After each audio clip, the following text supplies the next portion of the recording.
Nous, on est riches parce qu'on est en train d'appauvrir l'Afrique, de nouveau, l'Amérique latine, l'Asie. Nous sommes nous les responsables de ces millions de morts. C'est nous qui disons que tu dois avoir accès à l'eau simplement si tu la payes. Que je t'amènerai l'eau si je suis rentable. En Afrique, c'est nous, c'est pas eux. Eux, ils étaient capables de le faire en communauté. Et donc, à l'heure actuelle, il faut se dire que les guerres qu'on est en train de faire, c'est quoi? C'est parce qu'ils nous ont attaqués. Qui?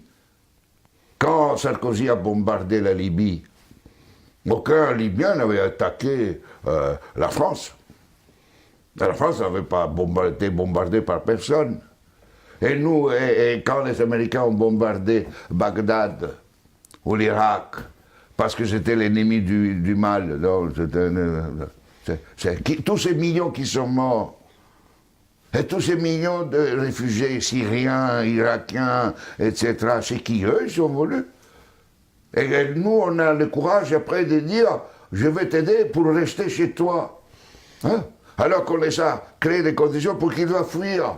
Et nous, on va dire hypocritement à cette Europe qui hypocritement donne 6 milliards à la Turquie, 2 milliards aux Libyens pour pouvoir tenir les gens qui viennent d'Afrique, où on est en train d'alimenter, nous, les guerres. Mais il faut s'arrêter de se raconter des balivernes ici. Hein? Il faut s'arrêter. La guerre ne se fait plus parce qu'on tue l'ennemi.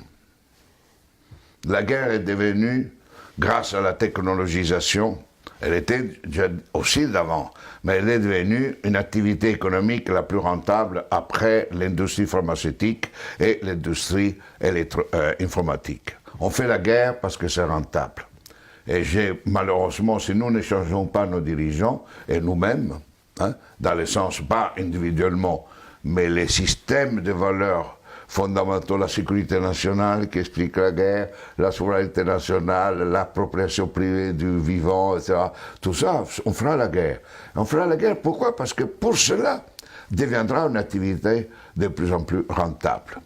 D'ici quelques années, si vous éliminez la guerre, le PIB mondial chutera, d'après le système dominant. Et ne chutera pas si on est dans un autre système.